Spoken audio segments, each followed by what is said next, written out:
اللہ تعالیٰ نے فرعونیوں کو ہلاک کرنے کے بعد فرمایا، بنی اسرائیل پر اللہ اپنے احسانات کا بیان کر رہے ہیں، دیکھو وَلَقَدْ نَجَّيْنَا بنی اسرائیل، ہم نے بنی اسرائیل کو کیسے نجات دی، من العذاب المہین، ایک ذلت والے عذاب سے، ذلیل کر کے رکھا ہوا تھا اس نے،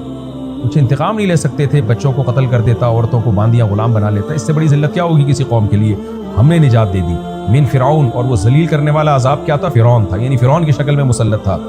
اور وہ فرعون کیا تھا، انہ کان عالیا، بڑا سرکش تھا، من المسرفین، اور حد سے تجاوز، سرکشی کی بھی ایک لمٹ ہوتی ہے نا، اس کو بھی اس نے باؤنڈری کراس کر دی تھی اسے، وَلَقَدْ اخْتَرْنَاهُمْ، اور ہم نے بنی اسرائیل پر احسان کیا، ہم نے ان کو سلیکٹ کیا تھا علی علم، علم کی بیس پر،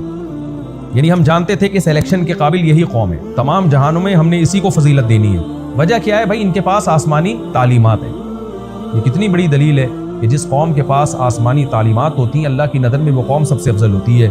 آج بھی ہم غیر مسلموں کی تعریفیں کرتے ہیں لیکن فضیلت مسلمانوں کی ہے، وجہ کیا ہے، غیر مسلم کے پاس آسمانی تعلیمات نہیں ہے، اسے حلال و حرام کا نہیں پتہ، اسے زنا میں اور نکاح میں فرق نہیں پتہ، اسے شراب میں اور دودھ میں فرق نہیں پتہ، تو طہارت میں اور ناپاکی کا فرق نہیں معلوم اس کو، اس لیے اللہ کہتے ہیں کہ ہم نے بنی اسرائیل کو اپنے علم کی بیس پر فضیلت دی تھی۔ وہ علم کیا تھا، وہ یہ علم تھا، اللہ کے علم میں یہ بات تھی کہ ان کے پاس آسمانی کتابیں ہیں، پیغمبر ان میں آئے ہیں تو یہ دنیا کو گائیڈ کر سکتے ہیں، تو ہم نے اس لحاظ سے ان کو فضیلت دی تمام جہان والوں پر، تو مراد اس زمانے کے تمام جہان والے، قیامت تک کے لیے نہیں، تو اس لیے کہ اجماع امت کے اور قرآن و سنت کے خلاف ہے کہ یہود کو اللہ نے ہر دور میں تمام جہان پر فضیلت دی، وہ ایسا نہیں ہے۔ وَآتَيْنَاهُم مِّنَ الْآيَاتِ، اور ہم نے ان کو نشانیاں دی تھیں، ما فیہ، وہ نشانیاں جس میں بلاء مبین، کھلی آزمائش بھی تھی، اتنے معجزے موسیٰ علیہ السلام کے دکھا دیے کہ جس میں آزمائش بھی تھی کہ اب دین پر قائم رہتے ہو یا نہیں رہتے، اور بعض نے بلا کا یہاں ترجمہ کیا ہے نعمت سے، کیونکہ نعمت بھی آزمائش ہوتی ہے، یعنی کھلی نعمتیں تھیں اس میں۔ اِنَّ هَؤُلَاءِ لَيَقُولُونَ، اللہ اب اصل مضمون کی طرف آتے ہیں کہ یہ مشرکین وہی رٹ لگا کے رکھتے ہیں کہ دیکھیں قرآن جتنے واقعات بیان کرتا ہے، چاہے بنی اسرائیل کے ہوں یا جنت جہنم، اس کا مدعا ایک ہی ہوتا ہے کہ اللہ کی توحید پر ایمان لے آؤ، موت کے بعد کی زندگی پر ایمان لاؤ تاکہ اپنے عمل کو درست کر سکو، تو اس لیے قرآن بار بار اصل ٹاپک کی طرف آتا ہے کہ اِنَّ هَؤُلَاءِ لَيَقُولُونَ، یہ مشرکین یہ کہتے ہیں، اِنْ هِیَ إِلَّا مَوْتَتُنَا الْأُولَىٰ، نہیں ہے مگر ہماری یہ ایک موت، وَمَا نَحْنُ بِمُنشَرِينَ، اور ہم دوبارہ زندہ نہیں کیے جائیں گے، فَأْتُوا بِآبَائِنَا إِن كُنتُمْ صَادِقِينَ، اگر دوبارہ زندگی ممکن ہے تو اے نبی آپ اللہ سے کہیں کہ ہمارے باپ داداؤں کو زندہ کر دیں، نہیں زندہ ہو رہے اس کا مطلب دوبارہ ہو ہی نہیں سکتے، ایسی بےہودہ دلیل ہے بھئی یہ کہ اللہ اگر کوئی کام نہیں کر رہا تو اس کا مطلب یہ تھوڑی ہے کہ وہ کر ہی نہیں سکتا ہے یا بعد میں بھی نہیں کرے گا۔ باطل لوگوں کی اکثر دلیلیں اسی طرح کی ہوتی ہیں۔ اللہ نے اس کے دو جواب دیے، ایک تو دھمکی سے کہ تم اپنی حیثیت دیکھو، تم خدا کے مقابلے میں آ کے کہہ رہے ہو کہ اللہ یہ کام نہیں کر سکتا، تم سے بڑی بڑی قوموں نے یہ دعوے کیے اور اللہ نے ان کو ہلاک کر دیا۔ اہم خیرون، یہ مشرکین مکہ بہتر ہے، یہ قوم تبا، والذین من قبلہم، یہ قوم تبا سے پہلے جو قومیں گزری ہیں۔ قوم تبا کیا تھی، اس کی میں تفسیر میں دو رائے دی گئی ہیں، ایک تو یہ کہ حضرت عیسیٰ علیہ السلام سے پہلے یمن کا جو بادشاہ تھا نا، اس کا لقب تھا تبا، تابع سے نکلا ہے، جس کو بہت زیادہ لوگوں نے جس کی اتباع کی ہو، اس لیے اس کو تبا کہا گیا کہ اس کی اتباع بہت زیادہ کی گئی۔ تو وہ بادشاہ مسلمان ہو گیا تھا، وہ بادشاہ جو تھا ایمان نہیں لایا پیغمبروں کی دعوت پر، اور اس کی قوم بھی ایمان نہیں لائی، تو اتنی بڑی قوم کو اللہ نے تباہ کر دیا۔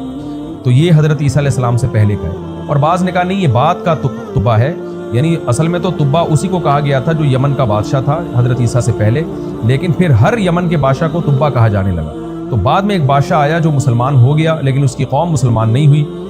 تو قوم پر عذاب آیا پھر، اور ایک آگ آئی تھی آسمان سے جس نے اس قوم میں سے بہت سو کو تباہ و برباد کر دیا، پھر بعد میں کچھ لوگ ایمان لے آئے۔ تو ہمیں حدیث میں زیادہ ڈیٹیل اس کی نہیں ملتی، تو جتنا اجمالی تاریخی کتابوں میں ملتا ہے وہ میں نے آپ کے سامنے پیش کر دیا۔ بہرحال کوئی قوم تھی جو بہت طاقتور تھی، بہت کثرت سے تھی، جس کو اللہ نے تباہ و برباد کیا۔ والذین من قبلہم، اور ان سے پہلے قوموں کو بھی اہلکناہم، اللہ کہتے ہیں ہم نے ان کو ہلاک کیا، انہم کانوا مجرمین، یہ سب کے سب مجرم تھے، اور جرم ان کا یہی تھا، قیامت کا انکار، عقیدہ توحید کا انکار۔ آگے اللہ دلیل دیتے ہیں کہ بھئی اگر موت کے بعد دوبارہ زندگی نہیں ہے تو اس کا مطلب اللہ نے اس کائنات بس ایسے ہی پیدا کر دی ہے، کوئی حساب و کتاب نہیں ہے، اس کائنات کو کوئی مقصد ہی نہیں ہے، لائف کو انجوائے کرو، شرابیں پیو، زنا کرو، کوئی قطع رحمی کر رہا ہے، کوئی صلہ رحمی کر رہا ہے، سب مر کے برابر مٹی ہو کے ختم، کوئی حساب و کتاب نہیں ہے۔ تو یہ کیسی بات ہے،